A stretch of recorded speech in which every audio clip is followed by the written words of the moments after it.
I found out my mother-in-law had secretly tested my daughter's DNA 2 weeks before she planned to destroy my marriage with the results, and by the time she slid that envelope across the dinner table, I already knew something she didn't. I knew her whole life was about to fall apart in front of everyone she loved, and there was nothing she could do to stop it. My name is Elena. I'm 33 years old. And for 7 years, I believed I had married into a difficult family, cold, controlling, judgmental, but ultimately harmless. What I didn't know was that I had married into a house built entirely on a lie, and that the woman guarding that lie would one day try to burn my whole life down just to keep it buried. Last Sunday, in the middle of dinner, my mother-in-law Vivian set a thick manila envelope on the table, looked at my husband Daniel, and said, in a voice cold enough to stop blood in your veins, "I think you need to see this." She had secretly submitted our 3-year-old daughter to a paternity test. She was hoping the results would end my marriage, that they would expose me as an unfaithful wife in front of the entire family, humiliate me so completely that there would be nothing left for me to salvage. What she didn't expect was that those same results would end her instead. And here is what nobody in that room knew. Not my husband, not his sister, not even his father. I had already known about that test for 2 weeks. And what I did with those 2 weeks changed everything. To understand how we got to that table, I have to take you back 7 years, to the first night I met Vivian, because everything that happened at that dinner had already been written long before Mila was even born. I was 25, for months into dating Daniel, when he brought me to his parents' house in Connecticut for dinner. I remember standing on the porch, smoothing my dress, feeling like I was about to walk into a job interview instead of a family meal. Vivian greeted me the way a lawyer greets a hostile witness. No hug, just a firm handshake and a stare that felt like she was scanning my barcode, cataloging me, deciding in real time whether I was worth the trouble. Over dinner, she interrogated me with surgical precision. "Where did you grow up, Elena?" I told her about my childhood in a small apartment with my mother, a pediatric nurse who worked double shifts to keep the lights on. "And your father?" I set my fork down carefully, because I already sensed this was the question she'd been circling toward all night. "He left when I was 6. Vivian nodded slowly and touched her pearl earring, a habit I would come to recognize 1,000 times over in the years that followed. She'd twist it between her thumb and finger and smile the way people smile when they mean noted, filed away, use later if needed. That night I noticed something I never forgot. Vivian needed to know where everything came from. Not just me, everything. She inspected the label on the wine bottle before letting anyone pour it. She asked the caterer where the shrimp had been sourced. She corrected her husband's grammar mid-sentence, gently, like she was doing him a favor. She was a woman who kept a ledger on the entire world, tallying who belonged and who didn't, who had earned their place at her table, and who was simply tolerated there. I had just been entered into that ledger, and I could feel, even then, that my balance was already in the negative. Daniel and I got married the following June, a small ceremony near the coast, string lights and folding chairs, and a violinist my mother insisted on hiring even though we couldn't quite afford it. My mother flew in from Arizona with a suitcase full of homemade favors. Vivian wore cream to my wedding, which my maid of honor called an open declaration of war, but I brushed it off. I told myself it didn't matter. I was marrying a good man, and good men come from somewhere, even if that somewhere is complicated. At first, we rented a modest house in a town close enough for holidays but far enough to breathe, or so I thought. Vivian didn't believe in space, personal or otherwise. She'd show up unannounced on weekday mornings, let herself in with a key Daniel had given her for emergencies, and I'd come downstairs to find my spice rack rearranged alphabetically, my linen closet reorganized by color, sticky notes on the towels explaining the correct folding method. Daniel always laughed it off. "That's just how she is," he'd say, like it was an eccentricity instead of a warning. His younger sister, Renee, 24 at the time, orbited their mother like a satellite with no path of her own, agreeing with everything Vivian said before Vivian had even finished saying it. Every visit ended the same way, a phone call from Vivian to Daniel afterward, dissecting our choices, our cooking, our life, as if she were filing a report. The real storm started when our daughter, Mila, was born, 2 years into our marriage. At first, Vivian was thrilled in a way that almost disarmed me. "She looks just like Daniel," she'd say, cradling Mila with a warmth I hadn't seen from her before, and for a few months I let myself believe maybe this baby would soften her. Maybe grandchildren did that to people. But by 6 months, Mila's hair started to change. The dark brown newborn fuzz lightened into copper, and by her first birthday my daughter had a full head of red curls that caught the light like little flames whenever she turned her head. Strangers stopped us on the street to comment on it. Nurses at her checkups asked if anyone else in the family had that coloring. To me, it wasn't a mystery at all. My mother had that exact same hair, and her grandmother before her, going all the way back to a great-great-grandmother from Ireland whose portrait still hung in my mother's hallway. Recessive genes skip generations. Any biology teacher could have explained it in 30 seconds. But Vivian didn't see genetics. She saw a problem, and problems in her world always had someone to blame. "Interesting," she said at Mila's first birthday party, holding one curl between two fingers like it was evidence in a trial, turning it slightly toward the light as if she could read something written on it. "Red hair doesn't run in Daniel's side of the family. Not once, not in 4 generations that I know of." She said it lightly, almost cheerfully, the way someone mentions a crack in a foundation while smiling for the camera, casually but pointed exactly where it would do the most damage, and timed exactly, so I couldn't respond without seeming defensive. Over the next year, Vivian ran a quiet campaign, so quiet that for a long time I doubted my own instincts about it. She planted doubt one comment at a time, always with an audience, always wrapped in something that sounded like affection. "She's so unique. Nobody on our side has that coloring. Isn't it funny how genetics can surprise you? I just find it fascinating, that's all."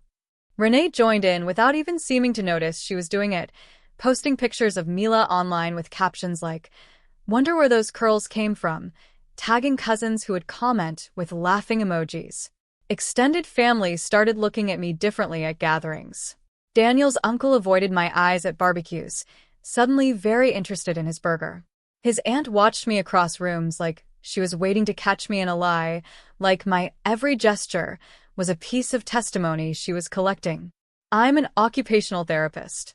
My entire job is pattern recognition. I track triggers, responses, timelines, the small signals that predict a bigger event, all day, every single day. So, without even fully deciding to, I started doing the same thing to Vivian that I do with my patients. I began writing down the date of every comment in a notebook I kept in my nightstand drawer. 14 comments in 6 months. Then 18. Then 23 by the time everything finally broke. Everything cracked open on a Tuesday in April, on a day that started like any other. Vivian offered to watch Mila while I covered an extra shift at the hospital, working with a young boy recovering from spinal surgery, the kind of case that leaves you emotionally wrung out by the time you clock off. When I got home to pick Mila up, exhausted and running on vending machine coffee, I noticed her favorite training cup was missing from her bag. Vivian said she'd thrown it out because it was old and cracked, but I'd bought that cup 3 weeks earlier, still had the receipt in my car's glove compartment. It was such a small thing. I almost let it go. But then I saw something else while I waited for Vivian to gather Mila's shoes. A small sealed plastic bag sitting on the kitchen counter, the kind used for biological samples, and beside it, on her desk in the next room, through a half-open door, a thick manila envelope with a return address I didn't recognize. I didn't connect the two things that night, not consciously. But my brain had already started working on it, the way it works on a patient's chart late at night when something doesn't quite add up. 3 weeks later, I got a call at work, in the middle of charting notes between patients. It was from a genetics lab I'd never heard of. "Mrs. Hale, we're calling to confirm we received a sample for testing under your daughter's name." My heart stopped completely for a second, the kind of stop where you actually hear the silence in your own chest. The request was submitted by a Vivian Hale, who identified herself as the grandmother. However, our policy requires parental consent for minors, and we don't have that on file. My hands were shaking so badly, I nearly dropped my pen, but somehow my voice came out flat and controlled. "Cancel it," I said. "Cancel it immediately." I hung up, walked into an empty supply closet so no one would see my face, and called a family attorney a coworker had recommended months earlier for something unrelated. Her name was Rachel.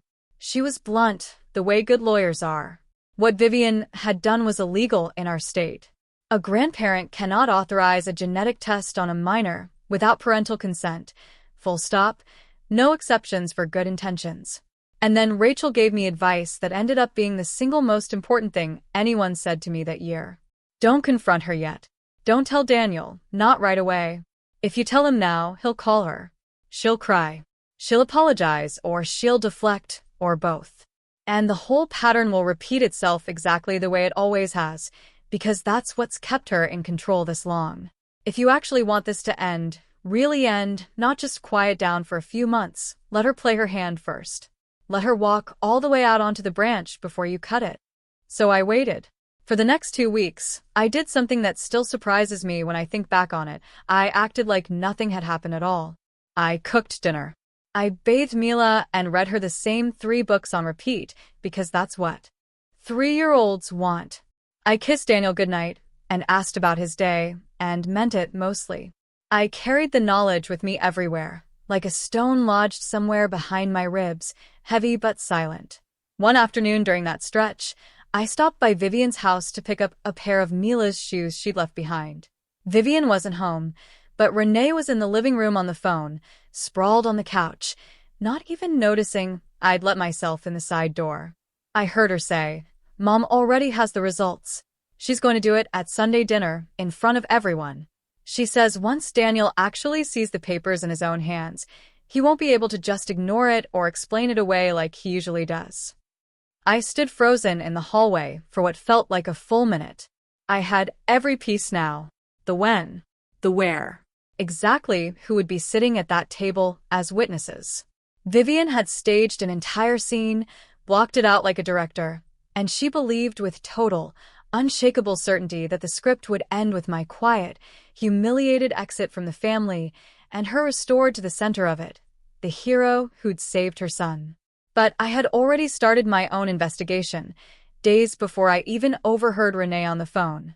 I created an account on the same DNA testing platform Vivian had used, guessing correctly from the lab's name on that manila envelope. Because Mila's own results were now in that system under my legal guardianship, I was able to access her family match report myself. And that's when I found James. James M., 36 years old, from Oregon. The estimated relationship listed was half-uncle. I stared at that phrase for a long time before it fully landed. That meant James shared a biological parent with either Daniel or with me. Since I wasn't connected to that particular test at all, I'd never submitted my own DNA anywhere. The connection had to run through Daniel's side of the family, which meant one of two things. Either Daniel's father had a secret son somewhere, or Vivian did. I kept digging, staying up long after Daniel had gone to sleep, my laptop screen the only light in the room. James had been adopted at birth in the same small Connecticut town where Vivian had grown up, in a year that would have made her exactly 25 at the time. She married Daniel's father 2 years after that date, which meant Vivian had a child before she ever met her husband, gave that child up for adoption, and never told a single living soul about it, except, it turned out, one person. Daniel's Aunt Margaret also appeared faintly in the match system, flagged as a possible relative, which meant she had known, or at least suspected, and had carried that secret alongside Vivian for over 3 decades without a word. Sunday arrived faster than I was ready for. I dressed carefully that morning, standing in front of my closet for almost 20 minutes, a soft ivory sweater, dark jeans, the thin gold necklace Daniel gave me on our 5th anniversary. No armor, I told myself, just me exactly as I was. Mila wore a blue dress with little white flowers that she'd picked out herself, spinning in front of the mirror to watch it flare. The drive to Vivian's house was the hardest 40 minutes I have ever spent in a car. I watched Daniel's hands on the wheel, relaxed, unaware, and thought, today these hands either hold mine through whatever's coming, or they let go of me forever, and there's nothing I can do right now to change which one it will be. The house was already full when we arrived. Daniel's father, Renee, the uncle who avoided my eyes at barbecues, the aunt who'd been watching me for years, not knowing I now knew exactly why. Tension sat in the air like a low hum under the floorboards. the kind you feel in your teeth before you can name it. Vivian moved through the room with a calm that looked absolutely perfect on the surface and felt completely hollow underneath, like a stage set built to be photographed from only one angle. After the main course, before dessert was served, she stood up at the head of the table, smoothing her napkin with both hands. "Before we finish, there's something I want to share with the family." The table went dead silent, forks pausing midair. Vivian walked to the hallway closet and came back holding the manila envelope like a prosecutor holding a smoking gun into a courtroom, her chin lifted, her shoulders squared. She slid it across the table to Daniel. "Open it." He looked at her, genuinely confused, glancing at me for a second before looking back. "What is this?" Vivian planted both hands flat on the table, and I could see she had rehearsed every single word, probably in the mirror, probably more than once. "It's a DNA test. Mila's DNA test. Don't take this the wrong way, Elena, but this family deserves the truth, and I refuse to sit by and watch everyone pretend not to see it. That little girl doesn't look like a Hale. Red hair doesn't run in our blood, not once in 4 generations, and Daniel has a right to know if she's actually his." It landed like a brick thrown through glass. Daniel's father gripped the edge of the table so hard his knuckles went white. Renee leaned forward, eyes wide, already halfway to tears for reasons that had nothing to do with grief. Daniel, hands steady but his jaw locked tight, opened the envelope and read the first page in complete silence while the whole table watched him breathe. 20 seconds passed. 20 of the longest seconds of my entire life, each one stretching out like it refused to end. Then he looked up at his mother, and something in his face had already changed. "She's mine," he said. His voice came out as a whisper made of steel, quiet but absolutely unbendable. "Mila is my daughter. It's right here in black and white, Mom." Vivian's smile didn't disappear all at once. It fractured, a hairline crack spreading across something she'd built to be unbreakable. "That can't be right. There must be a mistake somewhere. The hair, the coloring, none of it adds up." Daniel set the papers down on the tablecloth, very deliberately, the way you set down something you don't want to throw. "You've done enough." That's when I finally spoke, for the first time all evening. My voice came out level, the same voice I use with frightened parents in the hospital hallway when I have to explain something difficult. "The results are correct, Vivian. I know because the lab called me 2 weeks ago to verify consent. Consent you never actually had because you never asked for it and never would have gotten it if you had." The whole room shifted at once, like the temperature dropped 10 degrees in a single second. Daniel's father turned to his wife with an expression of pure horror, something between disbelief and disgust. "You put our granddaughter through a medical test without anyone's permission? Without even asking?" Vivian tried to defend herself, said she was only protecting the family, that someone had to be willing to ask the hard questions, but I cut her off calmly, citing the exact state statute she'd broken, the one Rachel had explained to me word for word 2 weeks earlier. Her face went from flushed red to bloodless white in the span of a few seconds, and for the first time in 7 years, I watched Vivian Hale have absolutely nothing to say. "But that's not even the most interesting part of those results," I continued, and I felt the whole room lean toward me without meaning to. "Daniel, please look at page 4. He flipped through the pages with visibly shaking hands until he reached the family match report near the back. "James M., 36 years old, Oregon. Estimated relationship, half-uncle to Mila." He stopped completely still, reading it twice, then a third time, processing the words like they belonged to a language he almost didn't speak. "That means he's either my half-brother," he said slowly, "or hers." He looked up at me, a question in his eyes. "Not mine," I said firmly, holding his gaze so he'd know I meant it completely. "I've never even heard the name James before tonight." Daniel turned to his mother, and the silence that followed felt like it lasted an hour. "Mom." "Who is James?" Vivian opened her mouth, but nothing came out. Her hands trembled so violently that her pearl earring slipped loose from her fingers and clattered onto her plate, a small sound that somehow felt enormous in that silence. Aunt Margaret tried to intervene, reaching for Vivian's arm, murmuring something about not saying anything, but Daniel's father slammed his open palm on the table hard enough to make the glasses jump. "Vivian, answer the question." And she broke, all at once, the way a dam breaks, not gradually but completely, in a single collapsing moment. The tears that came were not performance tears this time, nothing like the practice sniffles she used when she wanted sympathy. These were the tears of a woman watching 34 years of carefully constructed lies come apart in front of every person whose respect she'd spent her whole life trying to earn. "It was before you," she said to her husband, her voice barely audible. "I was 25. I wasn't ready. I was scared, and my parents told me it was the only option, and I believed them, and I never knew how to bring it up after that. There was never a right time. And then there was never any time at all." "You had a son," Daniel said, his voice completely flat now, drained of everything. "You had a son, and you never told me. You never told Dad. 36 years, and not once." Daniel's father pushed back from the table, his chair scraping against the hardwood floor like a long, low groan. "We've been married 34 years, Vivian. 34 years. I can't forgive a mistake you made when you were 25 and frightened and alone. I genuinely could have forgiven that if you told me on our first date. But I cannot forgive 36 years of silence sitting across the breakfast table from me every single morning. That's not a mistake anymore. That's a decision you made, fresh, every single day of your life, for longer than most marriages last." Vivian tried to turn the blame back onto me, said I only wanted to humiliate her in front of everyone, that this was somehow my doing. Daniel stopped her cold before she could finish the sentence. "You planned this dinner, Mom. You're the one who slid that envelope across the table.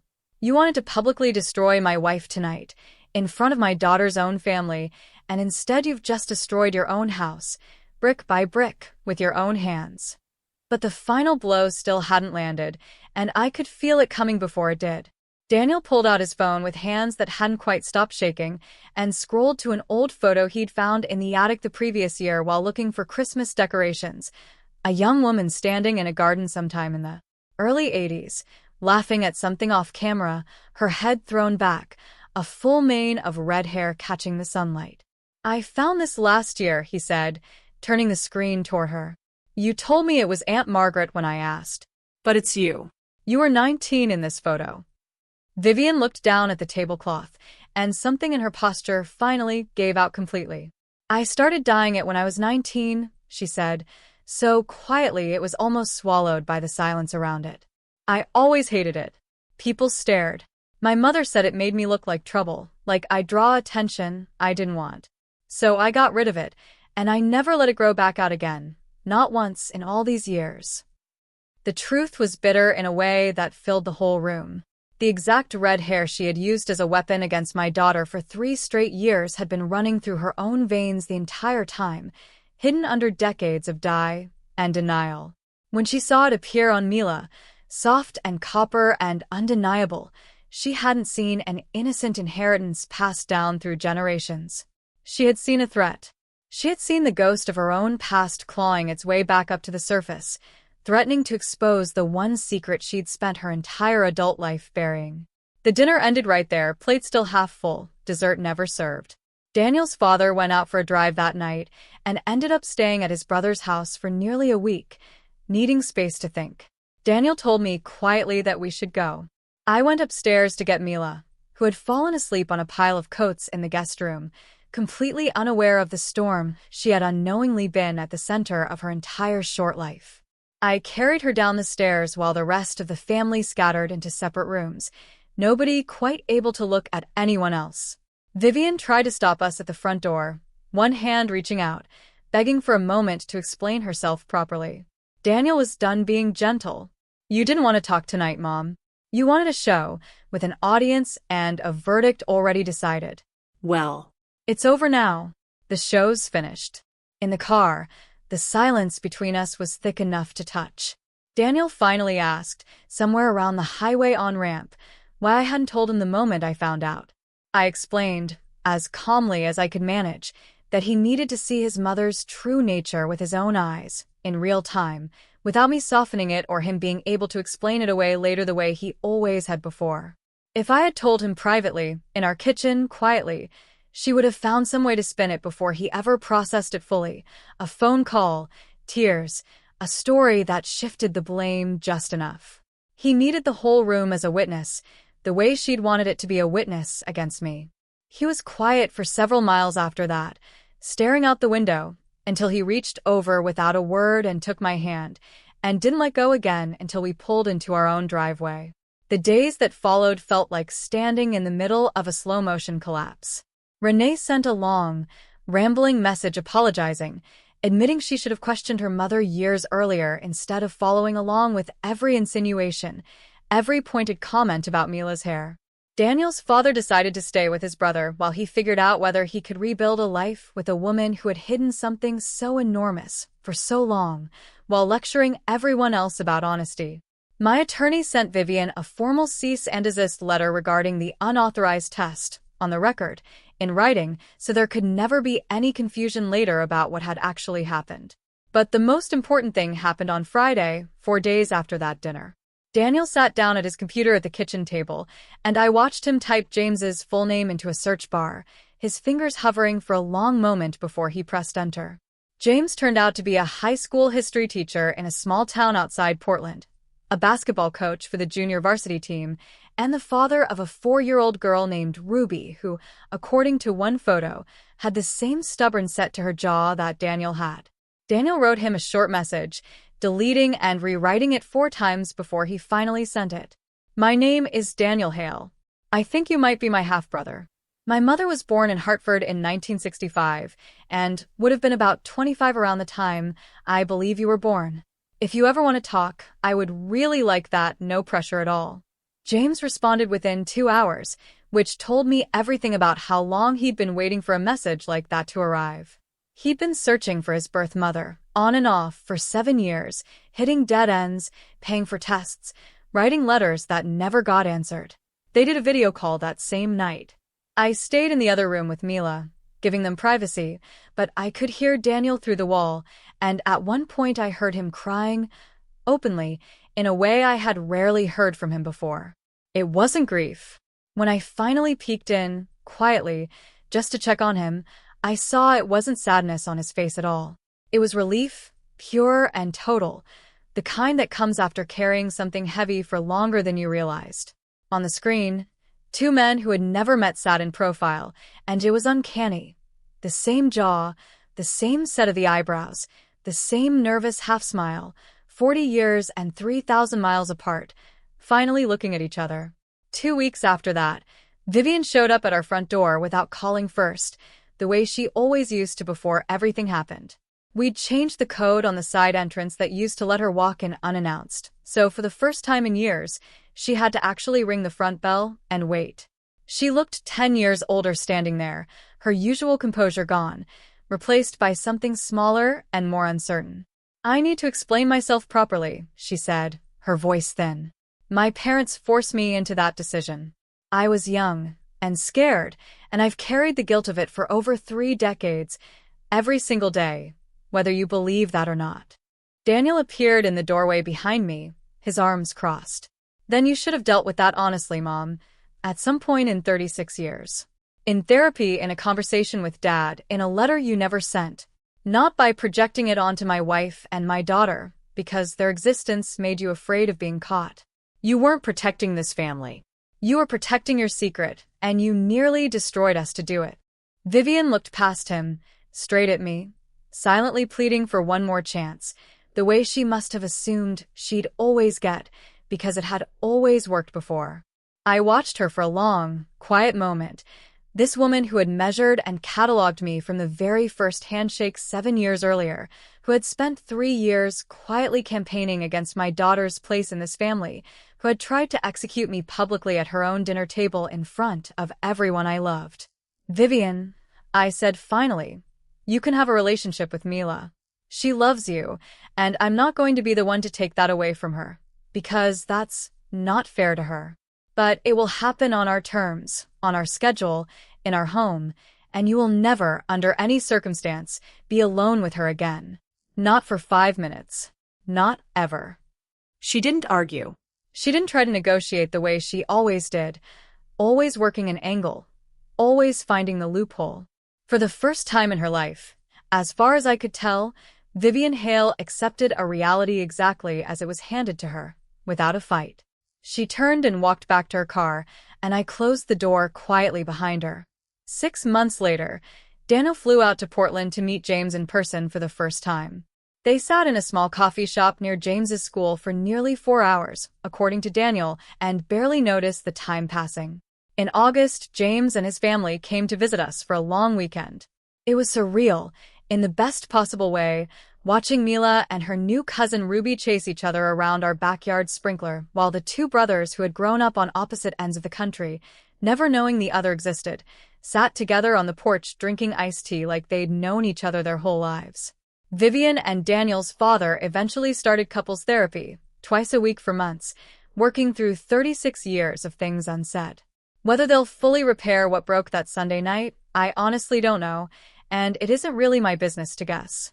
She stopped dyeing her hair not long after, and it's grown in a soft silver now, streaked faintly with red at the temples, the ghost of the 19-year-old girl in that garden photo, the one she spent her whole adult life trying to erase. Aunt Margaret was never invited to another family gathering. Her part in keeping the secret for 36 years, while quietly watching me get blamed for something that wasn't even true, was more than anyone could bring themselves to forgive. Sometimes I still find that manila envelope sitting in the back of my desk drawer, underneath old tax documents I keep meaning to shred. I don't throw it away. I keep it because it reminds me of something I don't ever want to forget. The people who work hardest to expose your secrets, who dig for cracks in your story with the most energy and the most certainty, are very often the ones hiding the darkest secrets of their own. The truth doesn't need a stage. It doesn't need an audience, or a manila envelope slid across a dinner table with malice dressed up as concern. The truth only ever needs time, and eventually, it finds its own way to the surface, whether you're ready for it or not. My family looks different now than it did a year ago. It isn't the family Vivian spent 7 years trying to build out of appearances and quiet control and careful, curated dinners. It's something smaller, plainer, and far more solid, built on the truth, however painful that truth was to drag out into the light. And in the end, the weapon Vivian built with such patience and precision to destroy us became the exact thing that finally set every single one of us free.